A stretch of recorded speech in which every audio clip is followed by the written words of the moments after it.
नमस्कार, स्वागत है आपका खबर एचपी में। तो आइए जानते हैं हिमाचल के हर छोटे बड़े शहर से जुड़े 30 फटाफट बड़ी खबरों को। इससे पहले यदि आप वीडियो को लाइक नहीं किए हैं तो लाइक कर दीजिए और चैनल में नए तो चैनल को सब्सक्राइब कर लीजिए। और आप वीडियो को कहां से देख रहे हैं कमेंट बॉक्स में हमें जरूर बताइए। अपार आईडी के बिना 10वीं और 12वीं की बोर्ड परीक्षाएं नहीं दे पाएंगे विद्यार्थी।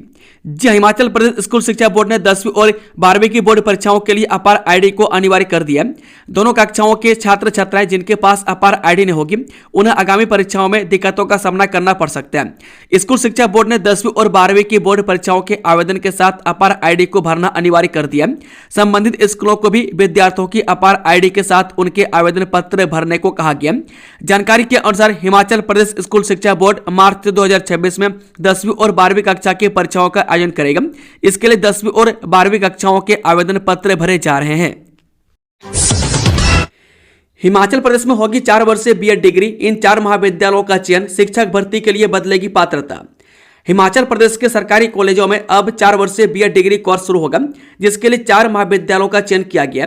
नई शिक्षा नीति के तहत शिक्षक भर्ती की पात्रता में भी बदलाव किया जाएगा, जिसमें 4 वर्षीय बीएड डिग्री धारकों को प्राथमिकता मिलेगी। इस निर्णय से छात्रों को काफी फायदा होगा। बता दें कि राष्ट्रीय शिक्षा नीति में इसका प्रावधान किया गया, जिसे अब राज्य में भी लागू कर दिया गया। शिक्षा विभाग पहले ही एचपीयू को इसके लिए पाठ्यक्रम तैयार करने के निर्देश जारी कर चुका है। हिमाचल पिछले करीब 2 साल पहले इस पर काम कर रहा है। हिमाचल में 2000 से अधिक पदों पर भर्ती, जाने कैबिनेट के बड़े फैसले। जी हां, मुख्यमंत्री सुखविंदर सुक्खू की अध्यक्षता में कल प्रदेश मंत्रिमंडल की बैठक हुई। बैठक में आपदा प्रभावित परिवारों को घरेलू सामान के नुकसान की भरपाई के लिए मिलने वाली धनराशि 70,000 रुपये से बढ़ाकर 1 लाख रुपये करने का निर्णय लिया गया। मंत्रिमंडल ने आग लगने की स्थिति में पूर्ण रूप से क्षतिग्रस्त घरों के लिए 7 लाख रुपये का विशेष सहायता पैकेज प्रदान करने का महत्वपूर्ण निर्णय भी लिया है। प्रदेश में आपदा की स्थिति के दौरान हेलीकॉप्टर सेवाएं उपलब्ध करवाने के लिए वायुसेना को 4 करोड़ 32 लाख रुपये स्वीकृत किए गए। बता दें कि मंत्रिमंडल ने राज्य में पंचायतों के पुनर्गठन का निर्णय लिया। मनरेगा के अंतर्गत 150 दिनों का रोजगार उपलब्ध करवाने का भी निर्णय लिया गया। व्यक्तिगत कार्यों के अंतर्गत रिटेनिंग वॉल निर्मित करने के लिए 2 लाख रुपये तक की राशि प्रदान करने का निर्णय लिया गया। मंत्रिमंडल ने स्वास्थ्य संस्थानों में बेहतर रोगी सेवा सुनिश्चित करने के उद्देश्य से स्वास्थ्य विभाग में 1000 रोगी मित्रों की नियुक्ति का निर्णय लिया गया। हिमाचल में होगा पंचायतों का पुनर्गठन, पुलिस में इतने 100 पदों को भरने की मिली मंजूरी, जानिए कैबिनेट के बड़े फैसले। हिमाचल के मुख्यमंत्री सुखविंदर सुक्खू की अध्यक्षता में आयोजित कैबिनेट बैठक यानी कि सोमवार 24 नवंबर को कई महत्वपूर्ण निर्णय लिए गए। कैबिनेट ने प्रदेश में पंचायतों के सीमांकन और पुनर्गठन को मंजूरी दे दी है। इसके साथ ही आपदा प्रभावितों के लिए भी सुक्खू कैबिनेट ने राहत राशि में बढ़ोतरी की है। इसके अलावा कई विभागों में भर्ती को लेकर भी कैबिनेट ने हरी झंडी दी है। आखिर सुक्खू कैबिनेट ने क्या क्या फैसले लिए हैं, आइए विस्तार से जानते हैं। मंत्रिमंडल की बैठक में कुल 64 एजेंडों पर चर्चा हुई। इस दौरान कैबिनेट ने आपदा प्रभावित परिवारों को घरेलू सामान के नुकसान की भरपाई के लिए मिलने वाली धनराशि 70,000 रुपये से बढ़ाकर 1 लाख रुपये करने का निर्णय लिया गया। ऐसे में अब आपदा में पूरी तरह से घर के पूरी तरह से क्षतिग्रस्त होने पर 8 लाख की राशि मिलेगी। वहीं मंत्रिमंडल ने आग लगने की स्थिति में पूर्ण रूप से क्षतिग्रस्त घरों के लिए 7 लाख रुपये का विशेष सहायता पैकेज प्रदान करने का महत्वपूर्ण निर्णय भी लिया है। इस सुक्खू सरकार ने हिमाचल के 50,000 किसानों के लाभ को लेकर किया एमओयू, सिंगापुर की कंपनी के साथ करार। जी हां, सुखविंदर सिंह सुक्खू की नेतृत्व वाली कांग्रेस सरकार ने सोमवार यानी कि 24 नवंबर को किसानों के हित के लिए एक करार किया है। राज्य के किसानों को पौधारोपण से जोड़ने को लेकर यह करार किया गया। इससे राज्य के 50,000 किसानों को लाभ प्राप्त होगा। यह समझौता ज्ञापन सिंगापुर की एक कंपनी के साथ साइन किया गया है। सीएम सुखविंदर सिंह सुक्खू की मौजूदगी में शिमला में ये एमओयू साइन किया गया। इसके तहत किसानों को पौधरोपण से जोड़ा जाएगा। हिमाचल प्रदेश वन विभाग और सिंगापुर की कंपनी प्रोकलाइस के मध्य समझौता ज्ञापन हस्ताक्षरित किया गया।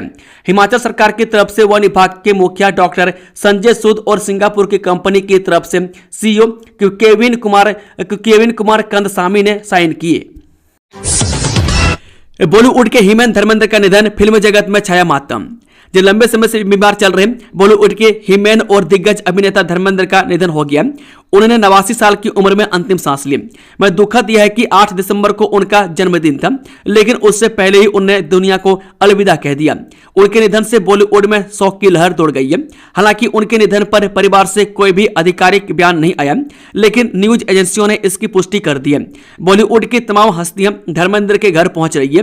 वहीं बॉलीवुड के दिग्गज प्रोड्यूसर करण जौहर ने कहा कि बॉलीवुड में एक युग का अंत हो गया है। धर्मेंद्र लगभग 300 फिल्मों में काम किया और 85 से ज्यादा फिल्में सुपरहिट रही। मैं शोले में उनका वीरू का किरदार आज भी लोगों की जुबां पर है। मैं धर्मेंद्र के निधन से देओल परिवार समेत पूरे सिनेमा जगत में शोक की लहर तोड़ गई है। उम्र संबंधी बीमारियों के चलते धर्मेंद्र पिछले कुछ वक्त मुंबई के ब्रिज कैंडी अस्पताल में भर्ती रहे। इसके बाद घर पर उनका इलाज चल रहा था, लेकिन अब उनके निधन की खबर सामने आई है। प्रोड्यूसर करण जौहर ने सोशल मीडिया पोस्ट करके दिग्गज अभिनेता धर्मेंद्र के निधन की जानकारी दी है। हिमाचल से सुप्रीम कोर्ट तक अब चीफ जस्टिस ऑफ इंडिया जाने न्यायमूर्ति सूर्यकांत का सफर। न्यायमूर्ति सूर्यकांत ने आज सुप्रीम कोर्ट के मुख्य न्यायाधीश के रूप में शपथ ली। राष्ट्रपति द्रौपदी मुर्मू ने उन्हें राष्ट्रपति भवन में उन्हें मुख्य न्यायाधीश के पद की शपथ दिलाई। उनका कार्यकाल 9 फरवरी 2027 तक होगा। उन्होंने न्यायमूर्ति BR गवई का स्थान लिया, जो 23 नवंबर को सेवानिवृत्त हुए हैं। न्यायमूर्ति सूर्यकांत देश के 53वें मुख्य न्यायाधीश बने हैं। हिमाचल सरकार ने नदियों से रेत बजरी निकालने का जिम्मा वन निगम को सौंपा। कैबिनेट ने वन विभाग को जारी किया पत्र। जी हां, हिमाचल प्रदेश सरकार ने बाढ़ से होने वाले नुकसान को कम करने के लिए एक बड़ा फैसला लिया। अब ब्यास और सतलुज जैसी नदियों से रेत बजरी और पत्थर निकालने का काम वन निगम करेगा। मुख्यमंत्री सुखविंदर सुक्खू की अध्यक्षता में हुई कैबिनेट बैठक में यह निर्णय लिया गया। सरकार ने वन विभाग को भी जरूरी अधिकार दिए हैं। केंद्रीय मंत्री किरण रिजिजू 27 को आएंगे चंबा, जाने पूरा शेड्यूल। जी हां, केंद्रीय संसदीय कार्य एवं अल्पसंख्यक मंत्री किरण रिजिजू चंबा के 2 दिवसीय प्रवास पर रहेंगे। 27 नवंबर को दोपहर 1 बजे वह PWD रेस्ट हाउस से ढूंढियारा बांग्ला पहुंचेंगे और उसके बाद शाम 3:30 बजे चंबा पहुंचेंगे। उनका रात्रि ठहराव सर्किट हाउस में रहेगा। 28 नवंबर को सुबह 10:30 बजे PWD रेस्ट हाउस भंजराड़ू पहुंचेंगे। 11 बजे भंजराड़ू में ITI भवन और खेल परिसर तिसा की आधारशिला रखेंगे। दोपहर 1:30 बजे PWD रेस्ट हाउस सलोनी पहुंचेंगे और दोपहर 2:30 बजे सलोनी में इंडोर स्टेडियम की आधारशिला रखेंगे। शाम 3:30 बजे सलोनी से नूरपुर के लिए रवाना होंगे। एक कांस्टेबल के 800 रोगी मित्रों के 1000 पद भरेंगे, जाने सभी फैसले एक क्लिक में। हिमाचल प्रदेश में राज्य निर्वाचन आयोग की रोक के बावजूद पंचायतों के पुनर्गठन और पुनर्सीमांकन के लिए सोमवार को राज्य सरकार ने कैबिनेट बैठक में मंजूरी दे दी है। हालांकि इस बारे में आदेश से पहले हो चुके थे। अब कैबिनेट ने स्वीकृति दे दी है। मंत्रिमंडल ने 800 पुलिस कांस्टेबल और 1000 रोगी मित्रों समेत कुल 2006 पद भरने का भी फैसला लिया। टंडा मेडिकल कॉलेज में सुपर स्पेशलिटी विभाग में वरिष्ठ रेजिडेंट के 24 और हमीरपुर सुपर स्पेशलिटी में 73 पद भरे जाएंगे। मनरेगा के तहत कार्य दिवस 100 से बढ़ाकर 150 दिन कर दिए हैं। विधानसभा उपाध्यक्ष की नियुक्ति के बाद होगा मंत्रिमंडल का विस्तार, जानिए क्या है सरकार का प्लान। जब कांग्रेस प्रदेश अध्यक्ष की नियुक्ति पर बहुप्रतीक्षित फैसले लेने के बाद अब जल्द ही राज्य विधानसभा उपाध्यक्ष की नियुक्ति होगी। इसके बाद राज्य मंत्रिमंडल का विस्तार होगा, यानी जल्दी 2 विधायकों की फिर ताजपोशी होने वाली है। नए कांग्रेस प्रदेश अध्यक्ष विनय कुमार ने नियुक्ति से पहले विधानसभा उपाध्यक्ष के पद से इस्तीफा दिया है, तो यह पद रिक्त हो गया। कैबिनेट मंत्री का तो एक पद पहले से ही खाली चल रहा है। सुक्खू सरकार के 3 साल पूरा होने से पहले विधानसभा उपाध्यक्ष की नियुक्ति हो सकती है। यह आगामी दिनों में कभी भी की जा सकती है। तो दूसरी नियुक्ति सुक्खू सरकार के 3 साल का कार्यकाल पूरा होने के दौरान या इसके बाद करने की तैयारी है। भर्ती निदेशालय में भरे जाएंगे JOIT के 300 पद, प्रक्रिया शुरू, इतना मिलेगा वेतन। हिमाचल प्रदेश सरकार ने राज्य के भर्ती निदेशालय में बड़े पैमाने पर स्टाफ वृद्धि की प्रक्रिया शुरू कर दी है। सरकार ने निदेशालय में JOIT के 300 पदों के सृजन और इन्हें जॉब ट्रेनिंग के रूप में भरने को मंजूरी दे दी है। सरकार की ओर से जारी अधिसूचना के अनुसार इन पदों का सृजन करने के साथ साथ अन्य विभागों में कार्यरत JOIT के 300 पदों को समाप्त किया जाएगा। इसके नए पदों का वित्तीय बोझ संतुलित किया जा सके, इसके लिए विभागों से कोडल फॉर्मेलिटीज पूर्व में पूर्ण करने को कहा गया। बता दें कि सभी नियुक्तियां 12,500 500 रुपये मासिक निश्चित मानदेय पर की जाएगी। स्वास्थ्य शिक्षा एवं अनुसंधान 52, HP stage information commission 2, corporation 6, DC office Mandi 6, सूचना एवं जनसंपर्क विभाग 1, labour employment and overseas placement 3, पशुपालन विभाग 40, HP कृषि उपज एवं मार्केटिंग बोर्ड 49, परिवहन विभाग 4, DC शिमला ऑफिस 13, तकनीकी शिक्षा विभाग 4, जनजातीय विकास 13, आयुष 4, स्वास्थ्य एवं परिवार कल्याण विभाग 2, ग्रामीण विकास 63, हॉस्पिटलिटी एंड प्रोटोकॉल 1 पद शामिल है। इस 4 बिजली मीटरों पर घरेलू उपभोक्ताओं को मिल सकती है सब्सिडी, पुराने प्रस्ताव में संशोधन के निर्देश। हिमाचल प्रदेश में घरेलू बिजली उपभोक्ताओं को बड़ी राहत मिलने की रास्ता साफ हो सकता है। राज्य सरकार ने बिजली बोर्ड प्रबंधन को मौजूदा सब्सिडी प्रस्ताव में संशोधन कर नया ड्राफ्ट तैयार करने के लिए निर्देश दिए। पहले बोर्ड ने यह प्रस्ताव बनाया था कि किसी भी उपभोक्ता को अधिकतम 2 घरेलू बिजली मीटरों पर ही सब्सिडी प्रदान की जाएगी, लेकिन अब सरकार 4 मीटरों तक सब्सिडी देने के विकल्प पर गंभीरता से विचार कर रही है। मुख्यमंत्री कार्यालय और ऊर्जा विभाग को विभिन्न जिलों से कई तरह के सुझाव व आपत्तियां प्राप्त हुई थी। मैं खासकर संयुक्त परिवार, बहुमंजिला घरों और अलग अलग यूनिटों में रहने वाले सदस्यों ने यह मुद्दा उठाया था कि 2 मीटरों की सीमा वास्तविक जरूरतों को पूरा नहीं करती। इस पर सरकार ने बोर्ड को प्रस्ताव में संशोधन कर व्यवहारिक समाधान तैयार करने के निर्देश दिए। ऊर्जा विभाग के वरिष्ठ अधिकारियों का कहना है कि सब्सिडी का उद्देश्य केवल वास्तविक घरेलू उपभोक्ताओं को लाभ देना है। कई स्थानों से इस तरह की शिकायतें मिल रही थी कि कुछ लोग आवासीय मीटरों को व्यावसायिक प्रयोजनों में उपयोग कर राहत का अनुचित लाभ उठा रहे हैं। बघाट बैंक लोन रिकवरी मामला, 150 से ज्यादा डिफॉल्टरों को समन जारी, गिरफ्तारी की गाजे, जवाब का अंतिम मौका। बघाट बैंक लोन रिकवरी मामले में सहायक पंजीयक की अदालत में फिर से डिफॉल्टरों की पेशी लगेगी। इसके लिए अदालत ने 150 से ज्यादा डिफॉल्टरों को समन जारी करना शुरू कर दिए। आगामी 16, 17 और 18 दिसंबर को इनकी पेशी होगी। इस बार डिफॉल्टरों को अदालत में लोन से संबंधित जवाब देने का अंतिम मौका मिलेगा। यदि डिफॉल्टर पेशी में नहीं पहुंचते हैं तो उन पर नियमों के तहत कार्रवाई होगी। इनके खिलाफ गैर जमानती वारंट जारी होंगे और गिरफ्तारी हो सकती है। डिफॉल्टरों को लोन से संबंधित कागजों को लेकर पेश होना होगा और सहायक पंजीयक की अदालत में अपने दस्तावेज प्रस्तुत करने होंगे। साथ ही लोन की रकम भी जमा करवाने का मौका मिलेगा। भारत ने जीता महिला कबड्डी विश्व कप, हिमाचल की 5 बेटियों की रही धाक। द्वितीय महिला कबड्डी विश्व कप 2025 में भारतीय महिला कबड्डी टीम ने अपने शानदार प्रदर्शन को जारी रखते हुए सोमवार को फाइनल मुकाबले में चाइनीज ताइपे को हराकर इतिहास रच दिया। भारतीय महिला कबड्डी टीम ने द्वितीय महिला कबड्डी विश्व कप 2025 का खिताब अपने नाम कर लिया। सोमवार को खेले गए रोमांचक फाइनल मुकाबले में भारत ने चाइनीज ताइपे को 35-28 से पराजित कर लगातार दूसरे विश्व कप में विजेता बनने का गौरव हासिल किया। भारतीय टीम ने मैच की शुरुआत से ही दबदबा बनाते हुए रेडिंग और डिफेंस दोनों में शानदार तालमेल दिखाया। पहले हाफ में हल्की बढ़त बनाने के बाद टीम ने दूसरे हाफ में आक्रामक खेल के दम पर चाइनीज ताइपे को वापसी का मौका नहीं दिया। पूरे टूर्नामेंट में अनुशासित, आक्रामक और संतुलित खेल दिखाने वाली भारतीय टीम खिताबी मुकाबले में चाइनीज ताइपे से आमने सामने हुई। हिमाचल में नवंबर में नहीं बारिश के आसार, 30 तक पूरे प्रदेश में मौसम साफ, जाने पूरा अपडेट। हिमाचल प्रदेश में नवंबर के दौरान बारिश के आसार नहीं है। मैं 30 नवंबर तक पूरे प्रदेश में मौसम साफ बना रहने का पूर्वानुमान है।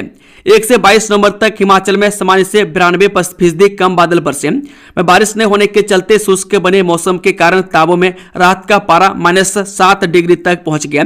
पूरे प्रदेश में न्यूनतम तापमान 10 डिग्री से कम चल रहा है। में 13 स्थानों पर न्यूनतम तापमान 5 डिग्री सेल्सियस से भी कम है। राजधानी शिमला सहित सभी क्षेत्रों में सुबह और शाम के समय मौसम में ठंडक बढ़ गई है। बिलासपुर में और मंडी में अब घना कोहरा पड़ना शुरू हो गया है। इस चौंकाने वाला खुलासा, चिट्टे ने बर्बाद कर दिया परिवार, 3 पीढ़ियों को बना दिया नशे का आदी। ये चिट्टे के नशे ने कई परिवारों को बर्बादी के कगार पर लाकर खड़ा कर दिया। प्रदेश के कई युवाओं की चिट्टे की ओवरडोज से मौत हो चुकी है। में सबसे चौंकाने वाला मामला इसी माह शिमला में सामने आया। यहां पुलिस ने 2 लोगों को चिट्टे के साथ गिरफ्तार किया था। एक आरोपी ने पूछताछ में खुलासा किया कि उसके परिवार की 3 पीढ़ियां चिट्टे की आदी हो चुकी है।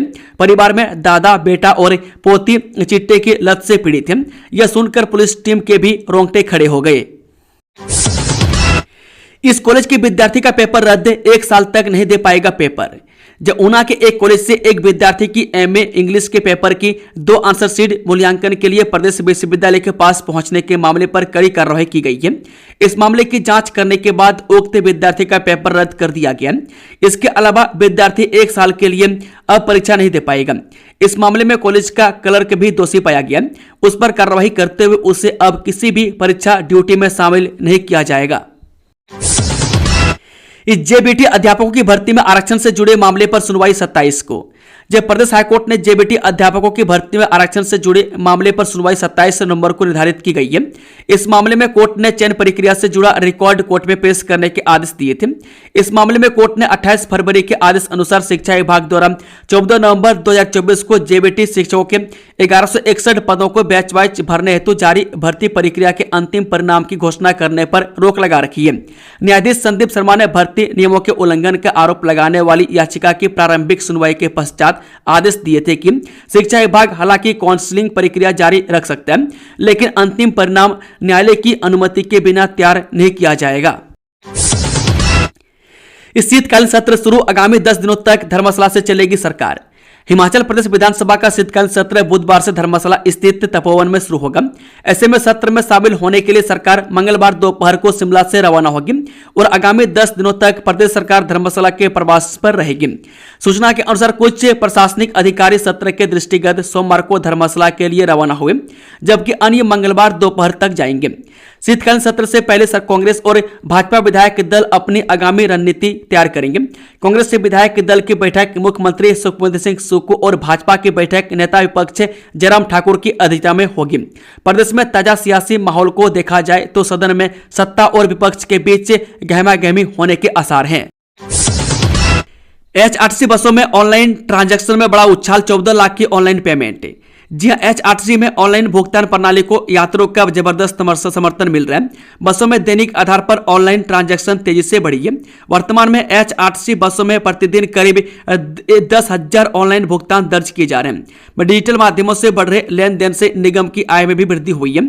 आंकड़ों के अनुसार कुल कमाई में लगभग 14 लाख रुपये ऑनलाइन पेमेंट से प्रतिदिन प्राप्त हो रहे हैं। एचआरटीसी बसों में अब यात्री गूगल पे, फोन पे, डेबिट या क्रेडिट कार्ड व क्यूआर कोड स्कैन करके आसानी से टिकट का भुगतान कर रहे हैं, जिससे कैश लेन देन की जटिलता कम हुई है। डीडीएम आईटी राजेश शर्मा का कहना है कि डिजिटल भुगतान व्यवस्था पारदर्शिता बढ़ाने और यात्रियों को बेहतर सुविधा देने में महत्वपूर्ण भूमिका निभा रही है।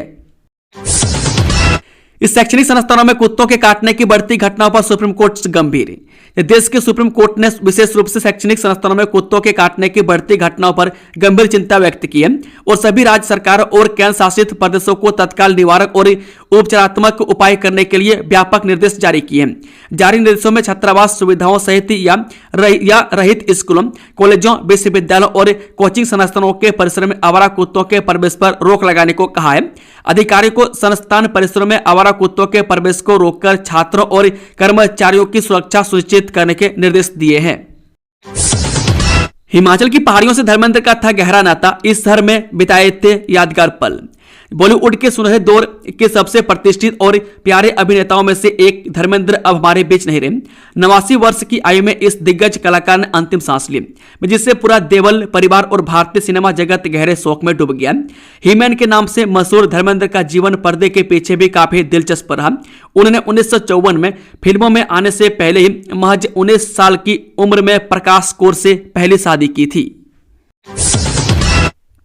लोअर बाजार में चला निगम का डंडा, 6 दुकानदारों का सामान जब्त, काटे चालान। राजधानी शिमला के बाजारों में अतिक्रमण करने वाले तय बाजारियों और दुकानदारों पर नगर निगम ने कार्रवाई की। शहर के बाजारों में दुकानदारों की ओर से दुकानों के बाहर सामान रखा जा रहा है, साथ ही ओवर हैगिंग भी की जा रही है, जिस पर निगम कार्रवाई कर रहा है। शहर के लोअर बाजार में अतिक्रमण करने पर निगम की टीम ने 6 तय बाजारियों व दुकानदारों का सामान जब्त कर लिया। सीटीओ से शेर ए पंजाब तक नगर निगम की टीम ने औचक निरीक्षण किया और ओवर हैगिंग व अतिक्रमण करने वालों का सामान कब्जे में लिया। संडे मार्केट लगाने के लिए शहर के बाहर से दुकान लगाने के लिए तय बाजारी पहुंच रहे हैं। इससे बाजार में आम लोगों को आने जाने में परेशानी उठानी पड़ती है। स्कूल के नजदीक तंबाकू बेचने वालों की नहीं खैर, प्रिंसिपल को चालान काटने के आदेश। जिला के शहरी स्कूलों को तंबाकू मुक्त बनाने अभियान में अब शिक्षा विभाग ने एक महत्वपूर्ण कदम उठाया। स्कूल परिसर के 100 मीटर के दायरे में तंबाकू उत्पाद बेचने वालों के खिलाफ सख्ती बढ़ा दी है। स्कूल मुखिया को विशेष अधिकार के तहत पाठशाला के नजदीक तंबाकू बेचने वालों के चालान काटने के आदेश दिए। स्कूल मुखियाओं के पास से पहले से ही ये शक्तियां हैं। हमीरपुर जिला में 30 नवंबर 2025 तक 400 स्कूलों को तंबाकू रहित बनाने का लक्ष्य निर्धारित किया गया। इस दिशा में अब तक लगभग 300 स्कूलों को तंबाकू मुक्त घोषित किया जा चुका है, जबकि बचे हुए 100 स्कूलों को भी निर्धारित समय सीमा से पहले तंबाकू रहित करने की प्रक्रिया तेजी से जारी है। हालांकि स्कूल प्रबंधन लगातार यह सुनिश्चित करता है कि स्कूल परिसर के आसपास कोई भी तंबाकू उत्पाद न बेचे, लेकिन कई जगह नियमों का खुले तौर पर उल्लंघन देखा गया। ऐसे में अब कोटपा एक्ट के तहत सख्त कार्रवाई करने का निर्णय लिया गया। शिक्षा विभाग इस अभियान में स्वास्थ्य विभाग का सहयोग ले रहा है। हिमाचल में बच्चे बुजुर्ग भी मनोरोगी, एक साल में 76,000 आए अस्पताल। हिमाचल प्रदेश में बच्चे, युवा और बुजुर्ग मानसिक तनाव में हैं। एक साल के भीतर ही राज्य में 5830 रोगी बढ़े। इन रोगियों का अस्पताल में इलाज चल रहा है। मानसिक रोगों के मरीजों की संख्या में इजाफा होने से राज्य का स्वास्थ्य विभाग अलर्ट है। युवाओं में नशे की लत, बच्चों पर पढ़ाई का तनाव और बुजुर्गों को वित्तीय दिक्कत होने के कारण यह बीमारी बढ़ रही है। प्रदेश सरकार के स्वास्थ्य परिवार कल्याण विभाग की वार्षिक रिपोर्ट में इसका खुलासा हुआ है। मैं स्वास्थ्य एवं परिवार कल्याण विभाग के इस वार्षिक प्रतिवेदन 2024 से 25 को रिलीज किया है। इस रिपोर्ट के मुताबिक प्रदेश के अस्पतालों में एक साल के भीतर 76,237 मनोरोगी इलाज के लिए पहुंचे। इसमें से 7209 रोगी अस्पताल में भर्ती हुए हैं। इस सेवानिवृत्त जेई से बीमा पॉलिसी के नाम पर 18 लाख की ठगी, छात्रों ने दोगुनी रकम मिलने का दिया लालच। एक निजी बीमा कंपनी के नाम पर ठगों ने ढाड़ के क्षेत्र एक सेवानिवृत्त जेई से लगभग 18 लाख रुपए ऐंठ लिए। छात्रों ने फोन कर पीड़ित को यह कहकर झांसे में लिया कि उनकी पॉलिसी की किस्त दें है। मैं पीड़ित की ओर से पॉलिसी तुड़वाने की इच्छा जताने पर ठगों ने दोगुनी रकम मिलने का लालच दिया और अपने अधिकार से मिलवाने का नाटक किया। इसके बाद पीड़ित को एक फोन आया और उन्हें सब कुछ समझा दिया गया। इस दौरान पीड़ित को लगातार फोन कर किस्त जमा करवाने के बहाने विभिन्न खातों में पैसे डलवाते रहे। ठगों ने 20 से 50 लाख रुपए मिलने का लालच भी दिया। इसके चलते पीड़ित बार बार रकम भेजता रहा। मैं कुल मिलाकर 18 लाख रुपए छात्रों के खाते में ट्रांसफर कर दिए गए। जब पॉलिसी की अवधि पूरी होने पर जब कोई भुगतान नहीं मिला और फोन बंद हो गए तो पीड़ित को ठगी का एहसास हुआ। रविवार को पीड़ित ने पुलिस थाना पालमपुर में शिकायत दर्ज करवाई। हिमाचल आपदा के जख्मों को भरेगा विश्व बैंक, जल शक्ति विभाग ने मांगी 650 करोड़ की मदद। हिमाचल प्रदेश में प्राकृतिक आपदाओं से जल शक्ति विभाग को भारी नुकसान हुआ है। विभाग ने विश्व बैंक से 650 करोड़ रुपए की मदद मांगी है ताकि परियोजनाओं को फिर से शुरू किया जा सके। उप मुख्यमंत्री मुकेश अग्निहोत्री ने केंद्रीय जल शक्ति मंत्री से अतिरिक्त अनुदान की मांग की है। विश्व बैंक की सहायता ऋण के रूप में मिलने की संभावना है और विभाग ने प्रस्ताव में सभी प्राथमिकताओं को स्पष्ट किया है। ईडी शिमला ने अस्थायी तौर पर जब्त की 1 करोड़ 84 लाख की संपत्ति। ईडी ने पुलिस स्टेशन नाहन में दर्ज एक मामले की जांच के अंतर्गत पूर्व डिस्ट्रिक्ट के ट्रेजरी ऑफिसर सतीश कुमार की एक अचल प्रॉपर्टी को अस्थायी तौर पर अटैच किया। अटैच की गई प्रॉपर्टी सनी एनक्लेव खरड़ मोहाली पंजाब में है, जिस पर कंस्ट्रक्शन के साथ 200 स्क्वायर यार्ड का एक प्लॉट शामिल है। इसकी कीमत लगभग 1 करोड़ 84 लाख रुपए है। में धन शोधन निवारण अधिनियम 2002 के तहत यह कार्रवाई की गई है। विधायक हंसराज से थाने में 5वीं बार हुई पूछताछ। युवती के यौन शोषण मामले में चुराह के विधायक डॉक्टर हंसराज से महिला थाना चंबा में 5वीं बार पूछताछ की गई। सोमवार को करीब 2.5 घंटे चली पूछताछ में पुलिस ने हाल ही में चंडीगढ़ के होटल से प्राप्त हुए साक्ष्यों पर विस्तार से सवाल किए। जांच दल ने विधायक के द्वारा पहले दिए गए बयानों, होटल से बरामद दस्तावेजों और इलेक्ट्रॉनिक डिवाइसों से जुटाए गए डेटा का आपसी मिलान किया। पूछताछ के दौरान कई महत्वपूर्ण पहलुओं पर स्पष्टता मांगी गई। मैं इससे पहले विधायक से 4 बार पूछताछ की चुकी है। वहीं अदालत ने शनिवार को अभियोजन और बचाव पक्ष की लंबी बहस के बाद अपना निर्णय सुरक्षित रखा था। अब 27 नवंबर की अंतिम सुनवाई पर सभी की निगाहें टिकी है। एएसपी हितेश लखनपाल ने बताया कि पुलिस से निष्पक्षता से जांच कर रही है, तथ्यों के आधार पर ही आगे की कार्रवाई निर्धारित करेगी। दोस्तों, खबरों का सिलसिला समाप्त होता है। अगर जानकारी पसंद आई तो वीडियो को लाइक, शेयर, चैनल को सब्सक्राइब जरूर कर लें। Thank you, all the best. जय हिंद, जय हिमाचल।